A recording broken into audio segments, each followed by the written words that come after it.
Señor les bendiga. Estamos nuevamente en una sesión de estudio relacionada con los libros proféticos. En esta oportunidad estamos estudiando 1 Samuel. Ya la semana pasada comenzamos a estudiar este libro con el profesor y analizamos hasta el capítulo 7. Vimos el comienzo de este libro, vimos el contexto de este libro, vimos la aparición de esta enorme figura del profeta Samuel. Y llegamos hasta el capítulo 7 en ese análisis, donde aparece la historia o el suceso de cuando Samuel y al pueblo y llegan hasta establecer esta piedra que significaba Dios nos ayuda, Dios ha estado con nosotros hasta este punto. Esa piedra de ayuda era el reconocimiento y el testimonio de que Dios había estado con ellos, de que Él había sido su piedra de ayuda. Y ahora nos corresponde estudiar desde el capítulo 8 en adelante.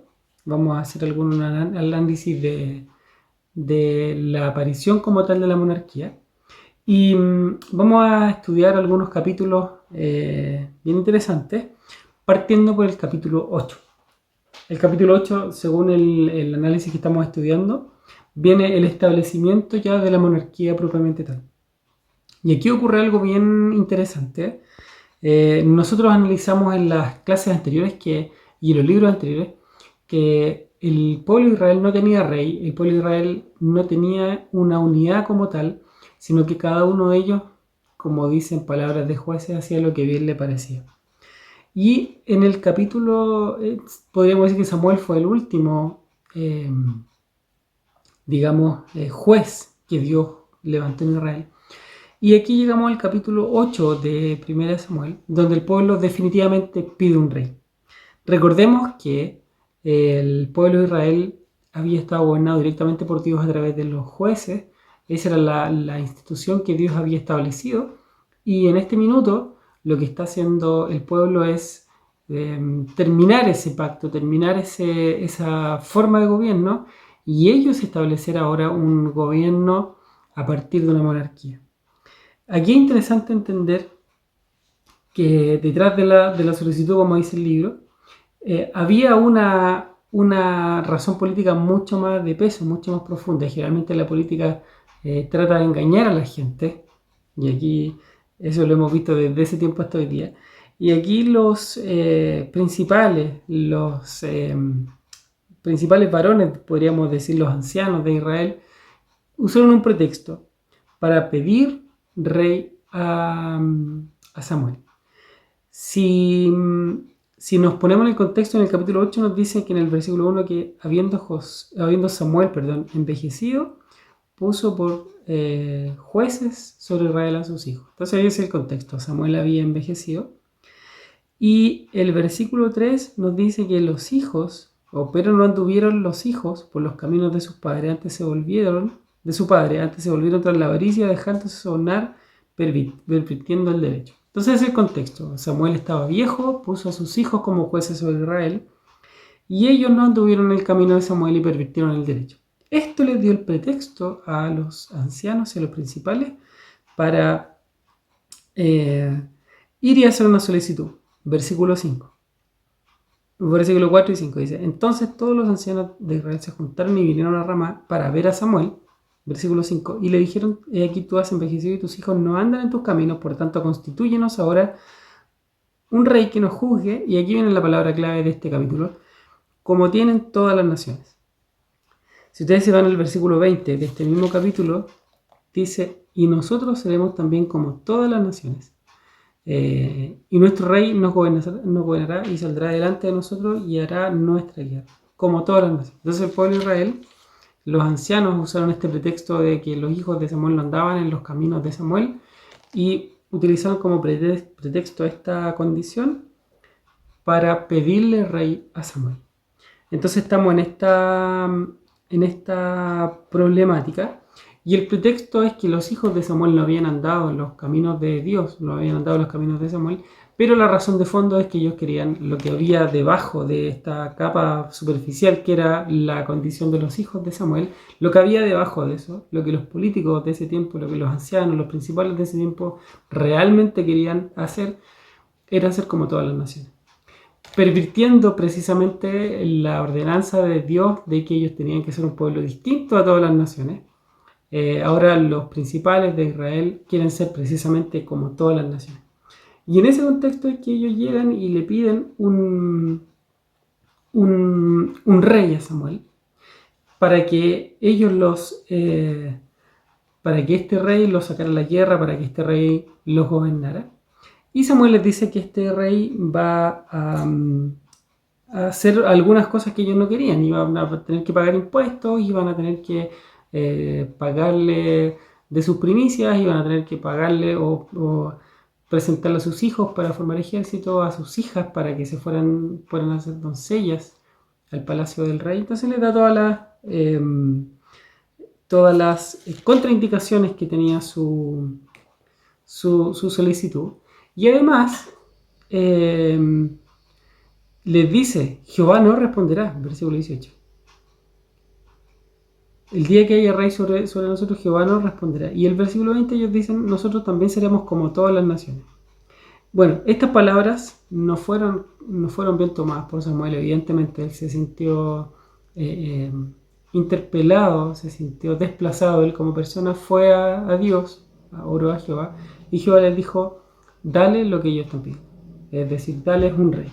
Y así es como llegamos a que este primer rey es elegido de Dios y es puesto sobre Israel. Entonces así nos saltamos, cerramos el capítulo 8 cuando Dios le dice, bueno, anda, oye la petición que tiene este pueblo, levántales un rey y escucha lo que ellos quieren. Y en ese minuto Samuel le dijo a los varones que se fueran a cada uno a su ciudad porque Dios le había permitido, no era su ideal, pero Dios le había permitido que ellos levantaran un rey. Y así nos vamos entonces al capítulo 9. Hablar de Saúl es hablar de uno de los personajes más conocidos, más trágicos de la historia de Israel y que evoca mucha pena por la caída, por cómo comenzó, por cómo terminó este varón. Podemos partir diciendo, como comenta el libro y ustedes lo van a leer, que Saúl, era un varón destacado, era un hombre, dice que no era alto, era hermoso, no había entre los hijos de Israel otro varón más hermoso que Saúl. Y este varón era humilde, era un hombre de campo, trabajaba con su padre en el campo y era un hombre de buen corazón, un hombre humilde. Y Dios tomó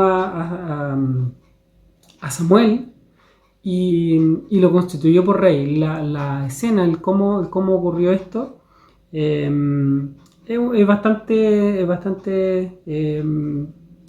anecdótico. Se le perdieron unas asnas, unos burritos al papá de Saúl y él fue a buscar estas asnas que estaban perdidas por ahí y de alguna forma circunstancialmente, bueno, el Señor ordenó todas las cosas, llegaron hasta donde vivía Samuel. Y llegaron buscando estas asnas porque el padre estaba triste, el padre de Saúl estaba triste. Y de alguna forma llegaron hasta donde vivía Samuel buscando al vidente. Le dijeron, oye, en tal lugar hay un vidente, así que anda a buscarlo allá. Esto está narrado en el capítulo 9, no voy a entrar en detalle para no quitar mucho tiempo.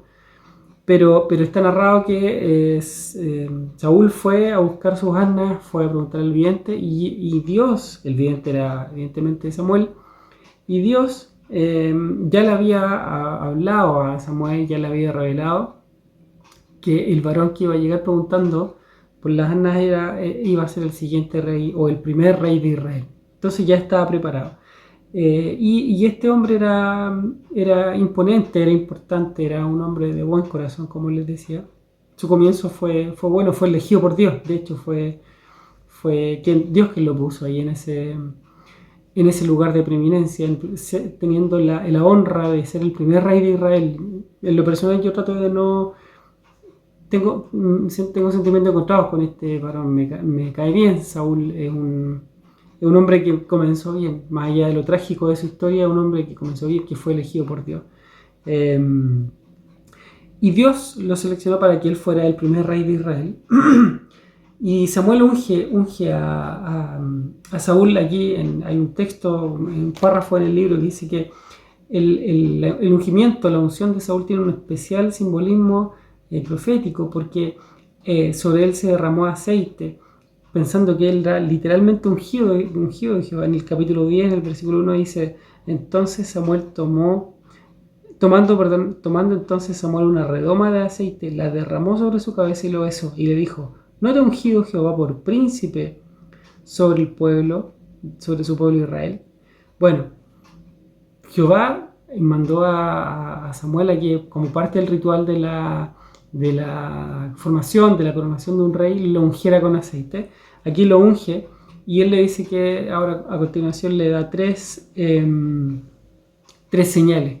La última señal era que él iba a recibir el Espíritu Santo, no a diferencia de este tiempo, del nuevo pacto, donde el Espíritu Santo reside en el corazón de los hombres, del ser humano, del transformado. En ese tiempo el Espíritu Santo venía en ciertos momentos y se retiraba, no habitaba en el corazón del hombre, porque el corazón del hombre no era regenerado, no era transformado. Y una de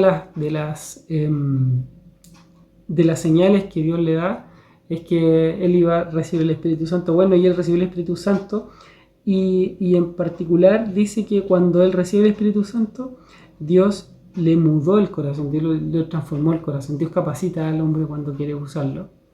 Dios tomó su corazón y lo transformó. Le dice en versículo 6, capítulo 10, versículo 6: entonces el Espíritu de Jehová vendrá sobre ti con poder y profetizarás con ellos y serás mudado en otro hombre. Versículo 8: luego bajarás delante de mí a Gilgal, entonces yo descenderé a ti para ofrecer holocaustos y sacrificar ofrendas de paz. Espera 7 días hasta que yo venga a ti y te enseñe lo que has de hacer. Aquí de nuevo Samuel, después vamos a ver otro escenario trágico en el cual Samuel siempre le dice: espera, yo voy a ir. Y aquí le dice: espera y yo voy a enseñarte lo que tengas que hacer. Y en el versículo 9 dice que aconteció luego que al volver la espalda para apartarse de Samuel, le mudó Dios su corazón. Ahí está el Espíritu actuando en Saúl. Escogido por Dios, él tuvo el Espíritu Santo, él recibió la visita del Espíritu Santo. Y fue un buen hombre al comienzo, fue un hombre prudente. Y aquí nosotros vemos en el capítulo 11 que,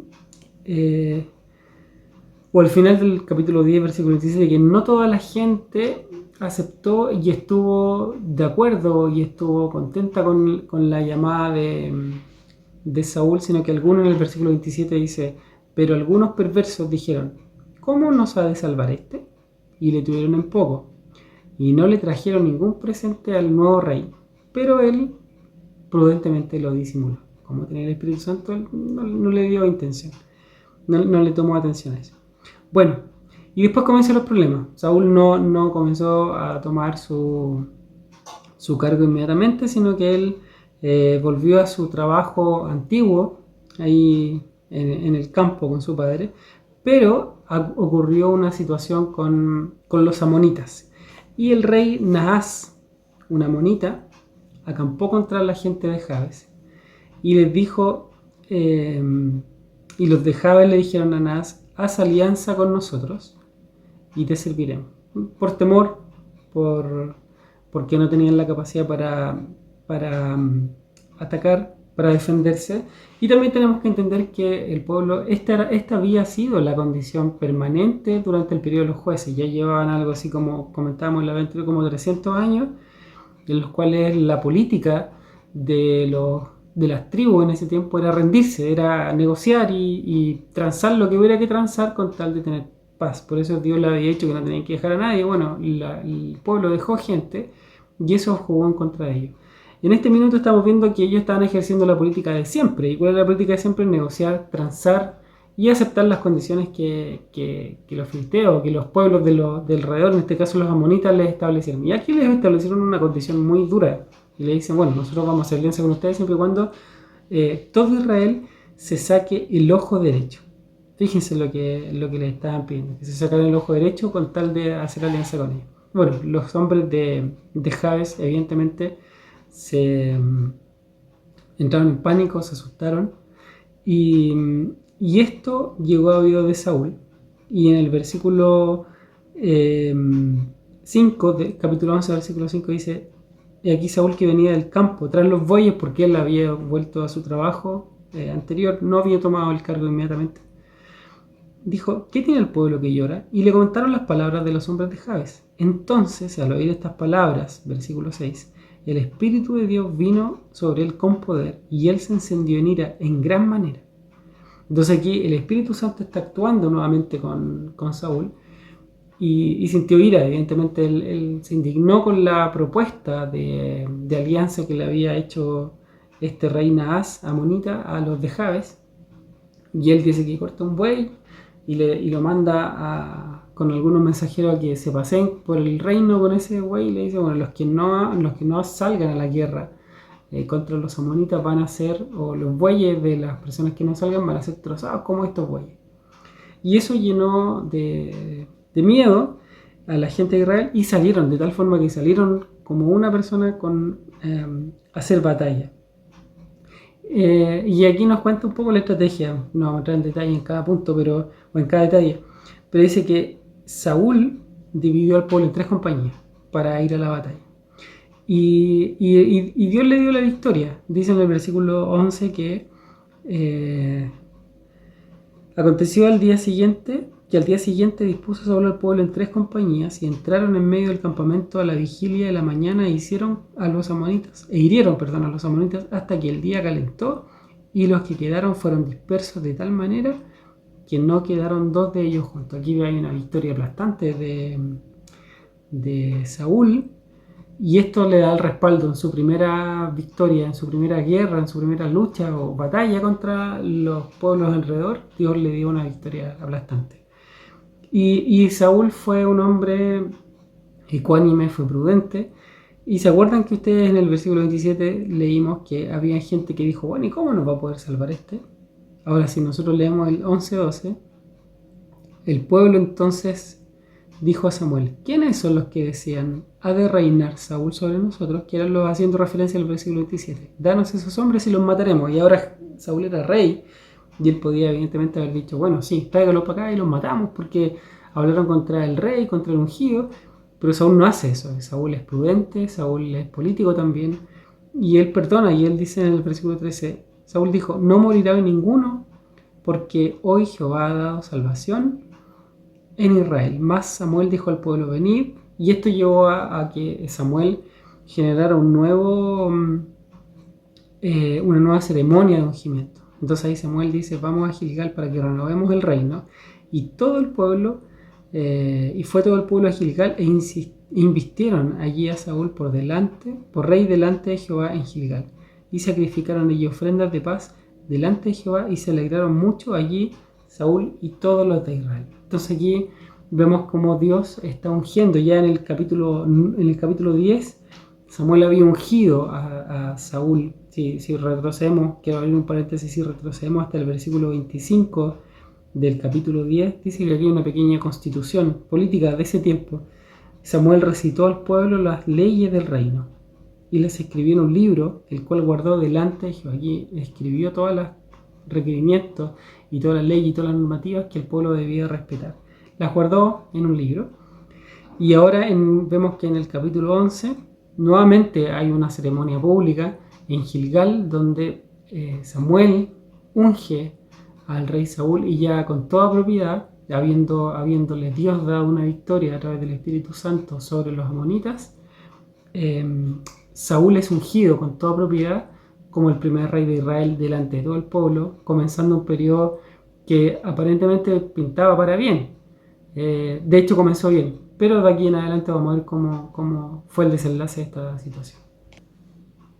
Y así llegamos al discurso cuando se despide Samuel. Dios le dio la victoria al rey Saúl sobre Naas el amonita, Samuel unge en Gilgal a Saúl delante de todo el pueblo como para reafirmar sus votos. Y a continuación hay un paréntesis en la historia de Saúl, perdón, y es el discurso de despedida de Samuel. Básicamente el discurso de Samuel, para no entrar tanto en detalle, para que ustedes lo lean también, se centra en el hecho de que ellos habían cometido un gran mal, porque empieza Samuel a recorrer la historia desde que ellos estaban ya instalados en la tierra prometida, y él empieza a recordar cómo Dios había levantado jueces. En el versículo 11 le dice: Jehová envió a Jerobal, a Barak, a Jefté y a Samuel. Les recuerda cómo Dios los había librado de Sísara, jefe del ejército de Azor, los había librado de Moab. Bueno, ahí empieza a recordarle y Samuel le dice: Dios les libró de esos reyes, de esas opresiones. Les empieza a recordar.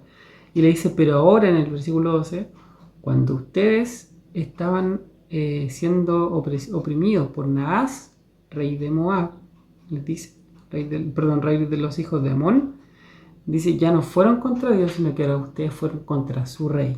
Y eso, les dice, está mal. Eso no debió ser así, le dice Samuel al pueblo.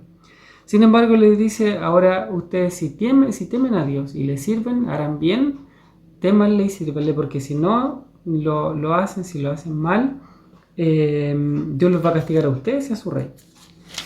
El pueblo, en el versículo 19, capítulo 12, versículo 19, reconoce que ellos hicieron mal en pedir rey. Dice: entonces dijo todo el pueblo a Samuel: ruega por tus siervos a Jehová tu Dios para que no muramos, porque a todos nuestros pecados hemos añadido este mal de pedir rey para nosotros. Aquí ellos estaban en la época de siega el trigo, versículo 17, no es esta la siega del trigo.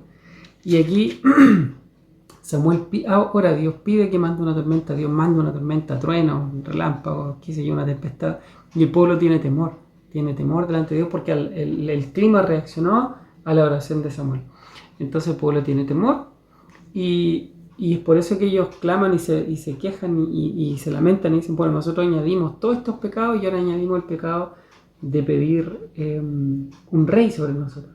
Y aquí es donde Samuel les dice: miren, no se preocupen, no se aparten, sí, no, ya eso está hecho, les dice, pero no se aparten. Si ustedes se apartan, Dios los va a castigar a ustedes y a su rey, pero si ustedes lo hacen bien y si ustedes siguen el camino del Señor, Dios los va a bendecir. Bueno, ese es el discurso de despedida de Samuel. Recordemos que todos los grandes varones de la Biblia hasta este minuto, o la historia de Israel, vemos que tienen un discurso de despedida. Moisés tuvo un discurso de despedida que está en Deuteronomio capítulo 32, y bueno, el libro completo de Deuteronomio es un discurso de Samuel, es una repetición de su discurso ahí de despedida. Josué tuvo su discurso de despedida también en el capítulo 24 del libro de Josué, y ahora vemos que Samuel también tiene un discurso de despedida, y él recorre la historia y les dice: ustedes lo hicieron mal, pero sean fieles a Dios, porque Dios es fiel, y aun cuando ustedes hicieron un mal, Dios los va a guardar. Y si ustedes hacen mal, Dios los va a castigar, pero si ustedes hacen bien, Dios les va a guardar. Ese es un poco el discurso de Samuel. Le dice: yo voy a seguir con ustedes, yo no me voy a apartar. Lo que sí le dice: yo no voy a estar en la dirección política del pueblo, porque ahora hay un rey, pero le dice: yo voy a seguir hablando e insistiéndoles a ustedes todo el tiempo de mi vida, le dice, para que ustedes busquen a Dios y para que sigamos su estatuto. Eso es básicamente el discurso de Samuel, que ahora como que sale un poquito de la primera plana, digamos, política, directiva, de gestión, de dirección, de liderazgo del pueblo, y ahora él ya toma una labor un poquito más secundaria, porque ahora hay un rey, ahora es Saúl el que tiene que tomar esa función. Los capítulos 13 y 14 nos relatan la guerra de Israel o de Saúl contra los filisteos. Tenemos que entender algunas cosas, algunos números para hacernos, algunas ideas para hacernos la referencia de cómo estaba en ese tiempo. Israel tenía 3.000 hombres. Capítulo 13, versículo 2. Escogió luego a 3.000 hombres de Israel, los cuales estaban con Saúl, 2.000 en Micmas, en el monte Betel, y 1.000 estaban con Jonatán en Gabá. Primer punto. ¿Cuántos venían contra él? Versículo 5. Entonces los filisteos se juntaron para pelear contra Israel 30.000 carros, 6.000 hombres de a caballo y un pueblo numeroso como la arena que está a la orilla del mar. O sea, era 3.000 contra un montón de gente. Solamente los que andaban en carro eran 30.000 más. Y en un carro no iba solamente el que lo dirigía, sino que seguramente iba el que lo dirigía y al menos iba un arquero. Entonces, arquero de flechas me refiero. Entonces al menos iban 2 personas. Entonces al menos tenía 30.000 carros, 60.000 personas, 6.000 hombres de a caballo, o sea, tenía 66.000 por lo menos. Y después un pueblo numeroso como la arena del mar, o sea, tenía 66.000 contra 3.000, o sea, era una proporción gigante, desproporcionada en función a favor de los filisteos. Y además nos dice que los israelitas no tenían armas de metal, no tenían herreros. Fíjense que nos da una referencia aquí. Versículo 19, capítulo 13, versículo 19. Y en toda la tierra de Israel no se hallaba herrero, porque los filisteos habían dicho, para que los hebreos no hagan espada o lanza, por lo cual todos los de Israel tenían que descender a los filisteos para afilar cada uno la reja de su arado, su azadón, su hacha o su hoz. Y el precio era de un pin por las rejas de arado y por los azadones, y la tercera parte de un ciclo por afilar las hachas para componer las aguijadas. Así aconteció que en el día de la batalla no se halló espada ni lanza en mano de ninguno del pueblo que estaba con Saúl y con Jonatán, excepto Saúl y Jonatán su hijo que las tenían. Entonces miren, tenemos 3.000 personas peleando contra al menos 60.000 en contra, 60.000 personas en contra. Además, los 60.000 que venían en contra tenían armas de guerra, tenían carros. De hecho, los carros, yo los decía en algún minuto, meses atrás o clases atrás, que los carros como si fueran tanques, tenían con los tanques de hoy día, tenían mucho armamento. Y más encima, estos 3.000 no tenían armas. Quizás no dice aquí con que iban a pelear, pero no tenían armas, no tenían espada, no tenían flecha, no tenían nada de esas cosas. A diferencia de los filisteos, que ellos tenían el monopolio del hierro. Entonces cuando alguien, incluso no tenían, aquí estos versículos nos dan a entender que ni siquiera habían elementos de agricultura. Entonces cuando alguien quería afinar, que decía una pala, un azadón, una punta del arado para arar la tierra, tenía que ir a donde los filisteos y pagarle una suma altísima, un pim o un tercio de ciclo, porque le afilaran esos elementos de metal, porque eran los filisteos los que tenían el control del metal. Por lo tanto, era un panorama bastante sombrío, era bien complicado. Y en ese contexto es que Saúl comete el primer error que le costó muy caro. Samuel le dijo a Saúl que se esperara 7 días en Gilgal porque él iba a llegar y le iba a ofrecer sacrificio antes de la batalla. ¿Qué pasó? Versículo 8, y él esperó 7 días, conforme al plazo que Samuel le había dicho, pero Samuel no venía a Gilgal y el pueblo se le desertaba. Obviamente tenía 3.000, venían 60.000 en contra, ellos no tenían nada, y los otros tenían espada y tenían hierro y todo. Entonces el pueblo se asustó, se desertaba. Entonces Saúl dijo, traedme holocausto y ofrendas de paz, y ofreció el holocausto. Y inmediatamente que él acababa de ofrecer el holocausto, aparece Samuel. Entonces, aquí tenemos una problemática que tenemos que entender y resolver para confiar en nuestro Dios y para saber que nuestro Dios es un Dios soberano y un Dios grande. ¿Por qué Dios castigó tan severamente a Saúl con una situación que, si nosotros nos ponemos en ese contexto, es hasta comprensible? 3.000 él, 60.000 en contra. Él no tenía nada, los otros tenían armas de guerra. Samuel le dijo, espérame aquí 7 días. Pasaron los 7 días, no llegaba, se desesperó y el pueblo se empezó a asustar. Él se desesperó, el pueblo se le iba, y él lo que hizo fue tomar la iniciativa y él ofrecer un sacrificio, y él ofrecer un holocausto. Y en ese instante Dios lo castiga inmediatamente. Y Samuel le dice, tú, ¿qué has hecho? Le dice. Saúl le dice, porque vi que el pueblo me desertaba y que tú no venías dentro del plazo señalado y que los filisteos estaban reunidos en Micmas, me dije, ahora descenderán los filisteos contra mí a Gilgal y yo no he implorado el favor de Jehová. Me esforcé pues y ofrecí sacrificio. Y Samuel le dice, locamente has actuado. Actuaste como un loco, sin razonamiento, sin cordura. No guardaste el mandamiento de Jehová tu Dios que él te había ordenado. Pues ahora Jehová te hubiera confirmado tu reino para siempre, mas ahora tu reino no será duradero. Jehová se ha buscado un varón conforme a su corazón, al cual Jehová ha designado para que sea príncipe sobre su pueblo, por cuanto tú no has guardado lo que Jehová te mandó. ¿Cómo podríamos entender esto, hermanos? Que Dios castigó tan severamente a Saúl por este error. Y lo que nos sugiere el libro acá, nuestro hermano Pablo Hoff, es que seguramente la victoria que él había tenido contra los amonitas en algún tiempo anteriormente, había hecho que él dejara de confiar en Dios y pusiera su confianza en sus capacidades. Entonces,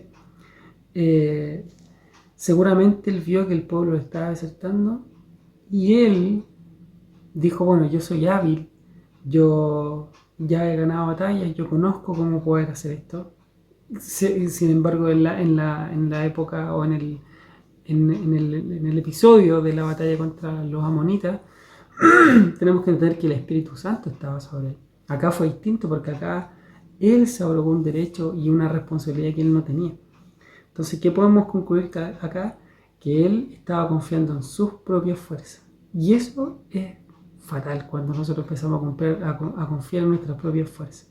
Saúl empezó a confiar en sus propias fuerzas y él pensó que él era el que estaba haciéndolo bien, que era su estrategia, que era su trabajo lo que había bendecido y lo que le había dado la victoria al pueblo. Por lo tanto, es por eso que Dios lo castiga tan severamente. Inmediatamente, al primer error le dice, tú no vas a seguir gobernando, tu familia no va a seguir gobernando, vas a ser tú y después de ti nadie más. Entonces, lo que nos enseña es que, ¿dónde fue el problema de Saúl? Que él empezó a confiar en sus propias fuerzas, dejó de confiar en Dios, en él se miró el problema. Entonces tenemos que entender que aquí comienza la debacle y la tragedia de Saúl. Después nos enseña que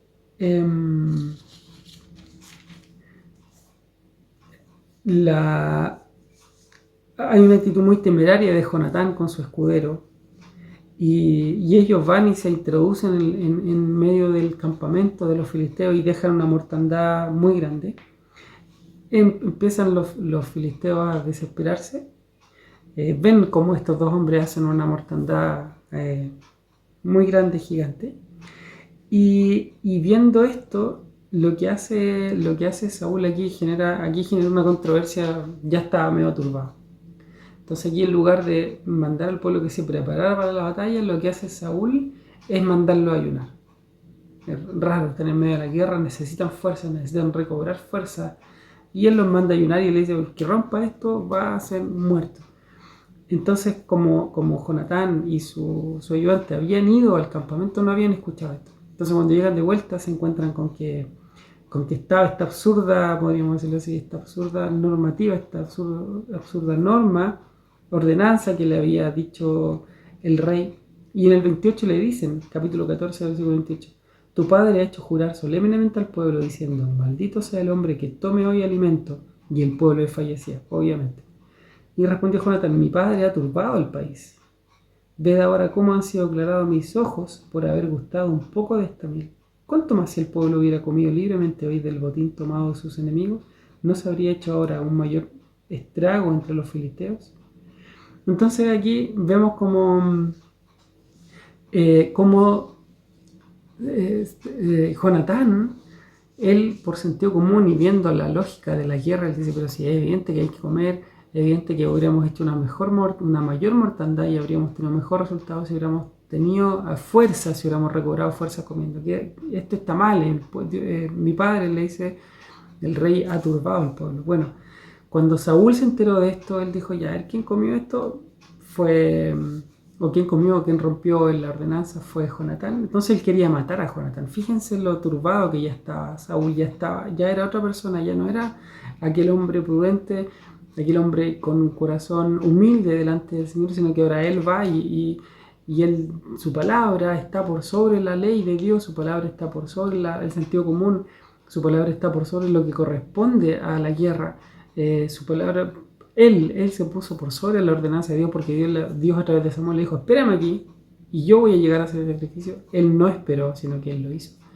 Y con Jonatán la misma historia, él perdió todo sentido, toda lógica, y él quería matar a Jonatán. Bueno, si no fuera por su pueblo, que le ofendió, él le habría dado muerte a Jonatán. Entonces aquí ya nos empieza a mostrar cómo el corazón de Saúl había cambiado, cómo su forma de pensar, cómo su estructura de pensamiento ya estaba desvariando, estaba desvirtuado. Bueno, esto es lo que nos enseñan los capítulos 13 y 14. El capítulo 15 nos muestra ya la decadencia más terrible de Saúl, el peor pecado, y nos muestra una de las escenas más trágicas de la palabra del Señor, de las más tristes, más rudas que existe en la palabra del Señor. Y que es cuando Dios desecha a Saúl para ser rey. El capítulo 15 comienza con una instancia nueva en la que Dios le permite a Saúl reivindicarse. Y Samuel le dice, mira, yo te ungí porque Jehová me dijo que te ungiera.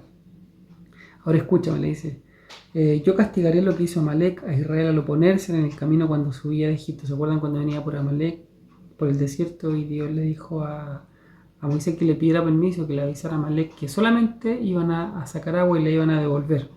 Que era solamente iban a pasar por ahí, no tenían instrucción o la intención de capturar ni de conquistar a Amalek. Y Amalek no los dejó, sino que por el contrario, además los atacó. Entonces Dios le dijo a Amalek que una profecía que ellos iban a ser destruidos del todo. Bueno, y ahora Dios quería cumplir, ahora que había un rey, Dios quería cumplir ese compromiso, ese castigo que tenía pendiente con Amalek. Y la orden era, ve pues y hiere a Amalek y destruye todo lo que tiene, no te apiades de él, mata hombres, mujeres, niños y aún los de pecho, vacas, ovejas, camellos y asnos. Una masacre tenía que hacer con Amalek. Y Samuel fue a la ciudad, dice, y puso emboscada en el valle, y dijo a Saúl a los eneos, idos, apartados y salid de entre los de Amalek para que no destruyas juntamente con ellos, porque vosotros mostraste misericordia. Le dice, bueno, ahí separa a los eneos. Y derrotó Saúl a los amalecitas desde Avila hasta llegar a Shur, que está al oriente de Egipto. Y tomó a Agag, y tomó vivo a Agag, aquí hay un problema, rey de Amalek, pero a todo el pueblo mató a filo de espada. Y Saúl y el pueblo perdonaron a Agag. Entonces cuando aparece después, perdonaron a Agag y perdonaron varias cosas más. Entonces cuando llega Samuel de madrugada, aparece y Saúl le dice, bendito seas de Jehová, yo he cumplido la palabra de Jehová. Y Samuel entonces dijo, ¿y qué es ese balido? ¿Por qué pues hay un balido de ovejas y bramido de vacas? ¿Qué es esto? ¿Qué es esto que digo yo? Y aquí miren la respuesta de Saúl. Fíjense lo que dice en el 9, y Saúl y el pueblo. Fíjense lo que dice en el 16. Entonces dijo, el 15. Y Saúl respondió, de Amalek los han traído porque el pueblo perdonó lo mejor de las ovejas y de las vacas para sacrificarlas a Jehová tu Dios, pero lo demás lo destruimos. ¿Cuál era el mandamiento de Dios? Mátalos a todos, animales, todos, sácalos. Pero Saúl y el pueblo perdonaron. Y aquí Saúl, cuando se excusa, él dice, el pueblo fue, no fui yo. ¿Les parece conocido eso? No fui yo, fue el del lado. Bueno, aquí Saúl responde también culpando y sacándose él de la culpa. Y le responde Samuel, aunque eras pequeño en tus propios ojos, no has sido hecho jefe de las tribus de Israel, y Jehová te ha ungido por rey sobre Israel. Jehová te envió en misión y dijo, ve, destruye a los pecadores de Amalek y hazles guerra hasta que los acabes. ¿por qué no has oído la voz de Jehová, sino que vuelto al botín has hecho lo malo ante los ojos de Jehová? Aquí le dice, bueno, tú eras pequeño, Dios te engrandeció, Dios te hizo poner acá y Dios te dio una orden, ¿por qué no la cumpliste? Y Saúl respondió, antes bien he obedecido la voz de Jehová y fui a la misión que Jehová me envió y he traído a Agag, rey de Amalek, y he destruido a los amalecitas. ¿Y cuál era la instrucción de Dios? Que destruyera todo, que matara todo. Mas el pueblo, dice, tomó del botín ovejas y vacas y las primicias del anatema para ofrecer sacrificios a Jehová tu Dios. Fíjense aquí la problemática en que estamos envueltos. Que muchas veces tal vez nosotros con nuestra moral,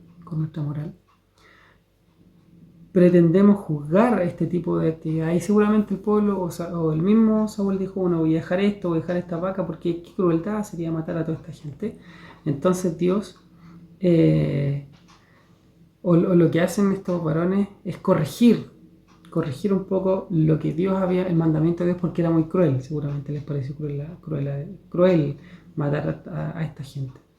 ¿Cuál había sido la ordenanza de Dios? Que mataran a toda la gente, pero este hombre con el pueblo no cumplieron ese mandamiento. ¿Por qué motivo? Por soberbia. ¿Por qué desobedecieron? Porque ellos pensaron que su moral era mejor que la moral de Dios. ¿Cómo vamos a matar a todos? Tal vez nos propone el libro, nos propone el hermano Pablo Hoff, que él quería mostrar a este rey como un trofeo de guerra. Tal vez lo que pensaba hacer Saúl con Agag era vanagloriarse con él para mostrar su poder, para mostrar lo que él había logrado con la guerra, en la batalla. Entonces aquí nos enseña que lo que le ocurrió a Saúl fue que él comenzó a tomar el control de la situación y empezar a olvidarse de Dios. Y esto nos da a enseñar o nos da a entender que nosotros debemos en todo momento depender de Dios. Nunca dejar de confiar en Dios y nunca pensar y pretender pensar que nosotros estamos donde estamos y somos lo que somos por nuestros méritos o por nuestra capacidad, sino que siempre debemos reconocer que es Dios el que nos da las bendiciones. Y eso es por eso que Samuel parte diciéndole, tú eras pequeño y si estás donde estás ahora es porque Dios te escogió. Y ahí da la respuesta, porque la respuesta de Saúl fue una respuesta incompleta. Él dice, bueno, yo hice la misión, cumplí la misión que me pidieron y aquí está Agag, pero Dios no le había pedido eso. Dios le había pedido que matara a todos los seres vivos, hombres, animales, mujeres, niños, independiente de la edad, tenían que ser todos muertos. Saúl no cumplió eso, él trajo al rey de vuelta. Y es por eso que él dice, oye, pero si yo cumplí, solamente que traje a Agag y traje algunos animales, pero es con un buen fin, para sacrificarlo a Dios. ¿Dios quería esos animales? No. ¿Dios estaba buscando sacrificio de los amalecitas? No. ¿Dios quería que Saúl fuera y trajera botín? No. Y es por eso que Samuel le dice, oye, ¿se complace Jehová en los holocaustos y víctimas? ¿Qué nos dice esto? ¿Se conmueve Dios con nuestras cosas? No, Dios no se conmueve con lo que nosotros podamos hacer. Se conmueve quizás Dios con que nosotros le ofrezcamos cosas y que le ofrezcamos de nuestra vanagloria, cosas que nos sirven o que nos traen gloria a nosotros. ¿Se complace Dios de eso? No se complace Dios de eso. Se complace Dios cuando nosotros, ustedes como estudiantes, tenemos una predicación y la predicación nos queda muy linda y pareciera ser que muy interesante y que puede ser un tema muy bien armado, pero para vanagloria del hombre, para vanagloria mía. ¿Se complace Dios? No. ¿Dios se conmueve con nuestras cosas? No. Dios no se conmueve con lo que nosotros podemos hacer. Por eso le pregunta, y esta es una pregunta muy atingente y muy actual para nosotros. ¿Se complace Jehová en nuestros méritos? ¿Se complace Jehová en lo que nosotros podamos hacer? ¿En los hechos que nosotros podamos hacer? No se complace con eso. ¿En qué se complace más? En que se lo obedezca. Aquí hay una confrontación entre dos mandamientos. Porque Dios mandó ofrecer los sacrificios, sí, Dios estableció un sistema de rituales, Dios estableció servirle. Por lo tanto, aquí confronta dos mandamientos. ¿Es bueno ofrecer holocausto? Sí. ¿Pero se complace Dios en eso o se complace Dios más en que se lo obedezca? Evidentemente la respuesta es que Dios se complace mucho más en cuando nosotros lo obedecemos. Dios se complace más en eso que en los holocaustos. Aquí Saúl había agregado algo que Dios no le había pedido. Dios le dijo, mata a todo el mundo, no traigan nada de vuelta, mátalos porque esta gente debe ser castigada por lo que hizo cuando el pueblo de Israel venía camino del desierto hacia la tierra prometida. ¿Y qué dijo él? Bueno, voy a agregarle un sacrificio, voy a agregar un holocausto para conmover a Dios. A pesar de que él no me lo pidió, quiero conmover a Dios. ¿Era necesario? No. Y por eso que le dice, se conmueve Dios con nuestras cosas, se complace con nuestras cosas. Si Él no las pidió, no las pidió. Por lo tanto, ¿en qué se complace más? ¿Cuál es el derecho mayor? ¿Cuál es lo que agrega un mayor valor delante de la presencia del Señor? ¿Hacer cosas que Él no pide o obedecerle? Por supuesto que obedecerle. Oye, y si las cosas que Él no pide son buenas, muchas veces nosotros queremos hacer cosas, queremos obrar, queremos hacer cosas que no están en la voluntad de Dios. Y aparentemente pueden ser muy buenas, con un buen fin. Nosotros muchas veces pensamos en hacer cosas o en decir cosas o qué sé yo, en ir para ciertos lugares, hacer cosas, hacer un montón de actividades y planificamos y todo, pero que no están en el plan de Dios. ¿Se complace Dios en esa cosa? No, Dios se complace más en que se le obedezca. Nosotros tenemos que cumplir siempre la ordenanza de Dios. Eso es la obediencia a Dios. Le conmueve más o Él se complace más, si tuviéramos que ponerlo. Dios se complace más en la obediencia que en el hacer cosas fuera de su voluntad. Por lo tanto, aquí lo que le dice el castigo es terrible, porque le dice, ciertamente el obedecer es mejor que los sacrificios y prestar atención, estar atento a lo que el Señor dice, es mejor que la grosura que sale de los carneros. Porque como pecado de adivinación es la rebelión. Fíjense, a este punto lo compara cuando nosotros, fíjense lo grave que es hacer cosas que no están en el plan de Dios. Es como la rebelión. El pecado de adivinación es la rebelión. Y como ídolos e idolatría es la obstinación. Yo hago lo que yo quiero, a pesar de lo que yo quiero hacer, lo que yo tengo en mente, a pesar de que Dios no lo quiera hacer. Él sabía perfectamente la voluntad de Dios, pero él fue obstinado y no la hizo, sino que él llevó a cabo su voluntad. Entonces Saúl dijo a Samuel, yo he pecado, pues he quebrantado el mandamiento de Jehová y tus palabras, porque temía al pueblo y consentí la voz de ellos. Perdona pues ahora mi pecado.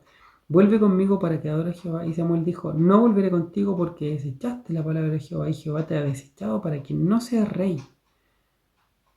Fíjense, aquí Samuel, el libro de Samuel nos da algunas claridades, algunas luces respecto a la personalidad de Saúl.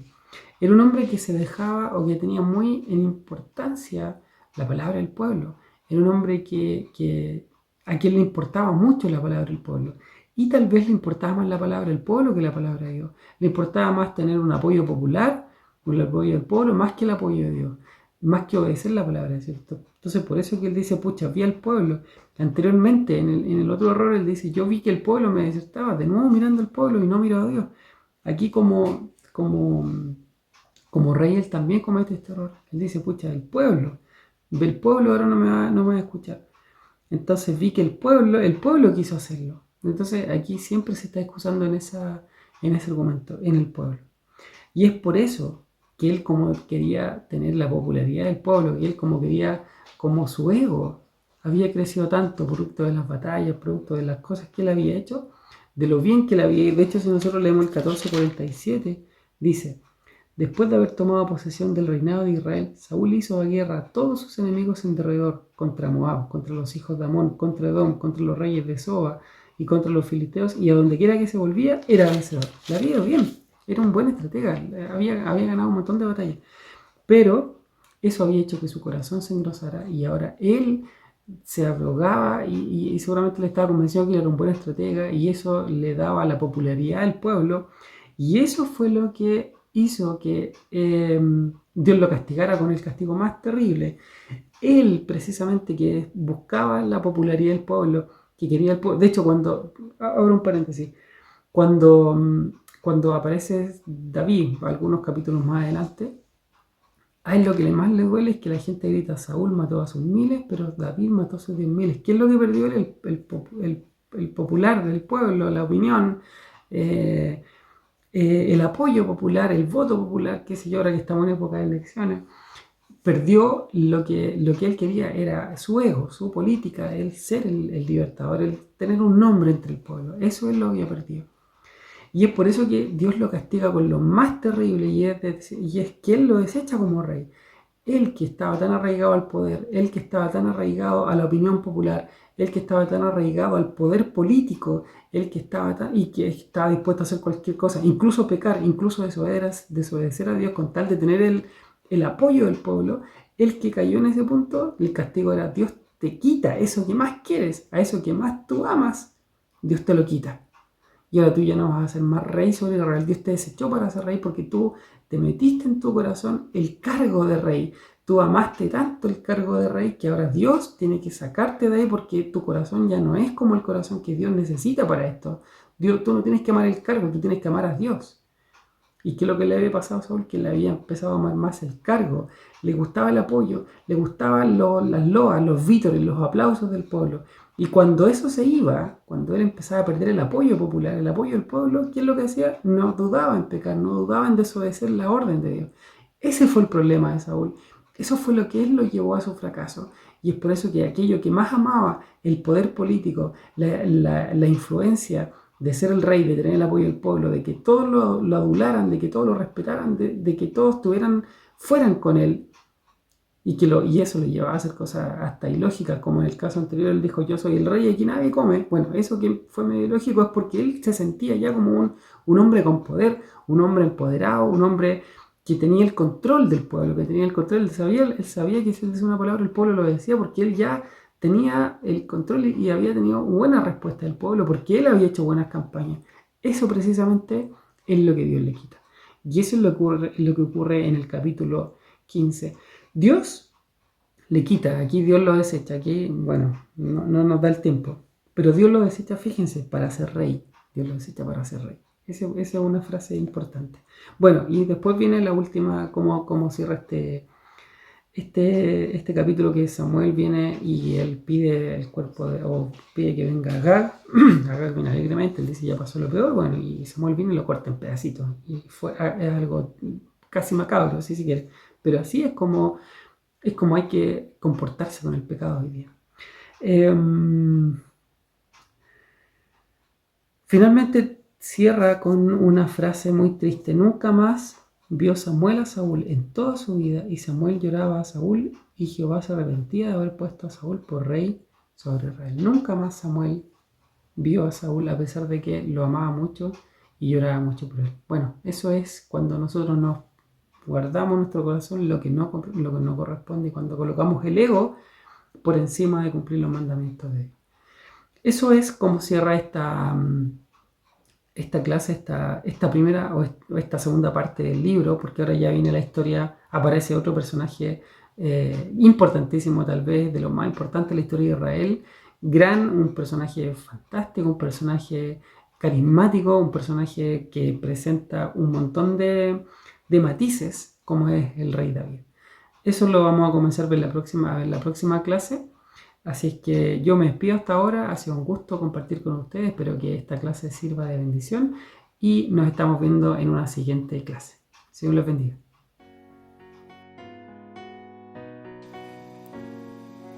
Esta fue una producción de la Iglesia Evangélica de Dios Pentecostal de Conchalí. Le invitamos a seguirnos cada jueves en nuestro culto en línea a través de Facebook y cada domingo a través de nuestro canal YouTube. Para más información, visite nuestro sitio evangelica.cl. Que nuestro amado Dios les bendiga.